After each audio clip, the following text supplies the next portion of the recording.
You're welcome once again to Gem Hunt 4.0 with the theme Reboots Nigeria, Echoes from the Past, Visions of the Future.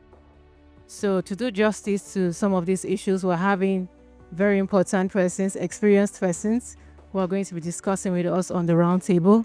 The Ebola outbreak in 2014, for me, that was a significant point in our history because just one person showed how powerful patriotism can be. Dr. Stella, the very significant move that she made at that very point in time saved millions of people in Nigeria. Sadly, she lost her life while trying to save the nation.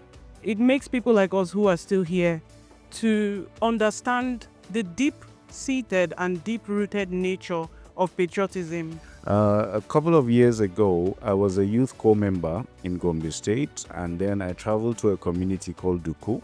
There, I saw a young boy of about 10 years old drinking water from an earth dam directly, where there were birds, cattle, and all of those things. And it was a devastating experience for me. There and then, I made a commitment to myself to be part of the, solution to the water crisis issue we had in Nigeria. 2 years after that, I have done my research. I developed a water treatment solution called the Filter X360. Removes bacteria, viruses, protozoans from every given sample of fresh water. I don't know how many people love football here. When you are watching it, there's no I'm Igbo, I'm Yoruba, I'm Hausa. Everybody comes together. And if you look at, even while there are different organizations here, even in your office, when you have a project you're working on, nobody says, oh, the person that is going to do the foundation work is the Hausa man, or the person that is going to do the pillars, or the person that is going to do the finishing must be an Igbo man. I feel like when it comes to work ethics, we Nigerians don't look at difference. We don't look at tribalism. All we look at is let's get the job done. I think it has to do with removing nepotism from work and also getting people that can actually get the job done. Do the panelists see a future Nigeria where the most populous languages metamorphose into one? We have been talking about exporting our heritage and brand. Language is the most important thing in any culture. We have Pidgin. Pidgin is okay. There's no place you go to that you don't speak Pidgin.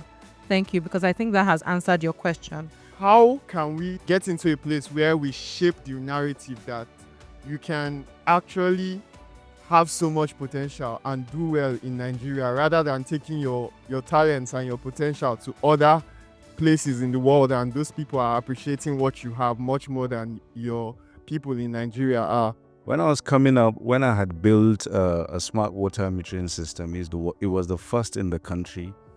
I blew up on social media, and we had the governor of Kaduna, El-Rufai at the time, says, come to Kaduna, let's figure something out. I went there, but unfortunately, I had an MD of the water board that hated my solution. He didn't want it. In fact, the guy sat me down in a room one day and told me, you these young boys of these days, if you just go abroad and study, you come back, you think you know better than everybody. And I told him, sir, this is not the issue. The governor has sent a memo to you that you should listen to me if my solution is viable. Please just respond to the governor.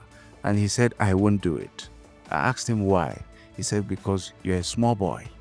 You don't know what you're doing. So listen, that will have been a turning point for hydrodynamics as a company. But unfortunately, that man dashed our dreams. But what happened? Resilience. We never gave up. We went back to the drawing board, found a way to raise capital to develop our product, and today we're doing about 300 million naira a year. It's amazing.